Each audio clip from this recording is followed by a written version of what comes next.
Hello मित्रांनो, good morning. स्वागत आहे तुमचं आज एका नवीन ब्लॉगमध्ये. आज असा विषय आहे की आम्ही जाणार आहोत आंध्रामध्ये आईच्या इकडं. तर चला तर मग आपण रेडी होऊन मस्त जाऊया आईच्या इकडं निघायला. तर मग मस्त बॅग वगैरे कालच भरून ठेवले होते, तर मी आता दरवाजा वगैरे बंद करून मस्त जाणार आहे आईच्या इकडं. लल्ला गेला होता माझ्या बहिणीच्या इकडं, तिकडून येणार होता. ते आम्हाला बस स्टँडला न्यायला येणार होते, बस स्टँडपर्यंत नेऊन सोडायला. तर त्यांच्या फोर व्हीलरमध्ये मस्त आम्ही गेलो. बस स्टँडपर्यंत जायचं होतं आम्हाला. पिल्लूला घेऊन मस्त फोर व्हीलरमध्ये छान वाटत होतं. असं वाटत होतं फोर व्हीलर आंध्रापर्यंत अशीच जावं, पण तसं नव्हतं. आम्हाला फक्त बस स्टँडपर्यंत फोर व्हीलरमध्ये जायचं होतं. तर मला वाटत असेल फोर व्हीलरमध्ये आहे तर डायरेक्ट फोर व्हीलर आईच्या इकडंच जाणार. तर तसं काय नव्हतं मित्रांनो. आम्ही फक्त बस स्टँडपर्यंत फोर व्हीलरमध्ये गेलो होतो. बस स्टँडला पोचल्यावर एवढी गर्दी होती, असं वाटत होतं का महामंडळाला बसायला काय आधी जरा सुट्टी होती काय बाबा. एवढी गर्दी होती. सण वगैरे तर काही नव्हतं, तरी एवढी गर्दी होती ना.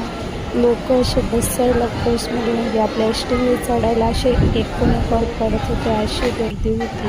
ती गर्दी पाहून तर मी पिल्लू थक्क झालं. पिल्लू म्हणजे तुम्हाला सांगायचंच राहिलं, पिल्लू म्हणजे माझ्या बहिणीची पोरगी. तर मग पिल्लूला दिलं त्याच्या पप्पाकडे. म्हणलं की आता 8 दिवस काय पिल्लू येत नाही यायचे. तिच्या पप्पाने जरा लाड वगैरे केला. तेवढं आम्ही एस टीची वाट वगैरे बस स्टँडला थांबलो होतो. मग तिच्यामध्ये आली एस टी. आम्ही बसलो एस टीमध्ये. एस टी जराशी पुढं गेली की पिल्लूचे पप्पा मागच होते गाडी घेऊन. मग ते आले आणि पिल्लूला बाळ करत होते, मस्त बोलत होते. पिल्लू बी बघा कसं बाळ करते त्याच्या पप्पाला. मग काय एस टी निघतच नव्हती. मग पिल्लू लागला रडायला. त्याला गरमी जास्त होत होती. तिला म्हणजे ती पोरगी आहे ना, सॉरी, मग तिला गरमी होत होती. मी तिला जराशी समजून काय एस टी निघाली. एस टी अशी जंगल वगैरे पार करत मस्त एस टी जात होती. हिरवगार रान छान वाटत होतं. आम्ही लय दिवसानं जात होतो आईच्या इकडून. मस्त वाटत होते दोघी बहिणी.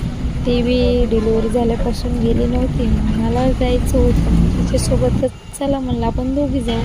मग काय जंगल वगैरे पार करत आम्ही आलो आंध्राच्या बॉर्डरपर्यंत. बॉर्डरला आल्यावर बघा दिसते ना तेलुगूचे अक्षर आहे. तर मग बॉर्डरपासून मस्त घरी पोचवायला आम्हाला वाजले 7 ते 7:30. आम्ही घरी पोचलो. हातपाय वगैरे धुतले, कपडे चेंज केले, फ्रेश झालं. थोडं काय ना स्वयंपाक वगैरे केला. मस्त जेवण करून आता झोपण्यासाठी रेडी. तर बाय, गुड नाईट. भेटूया नेक्स्ट ब्लॉगमध्ये. लव यू.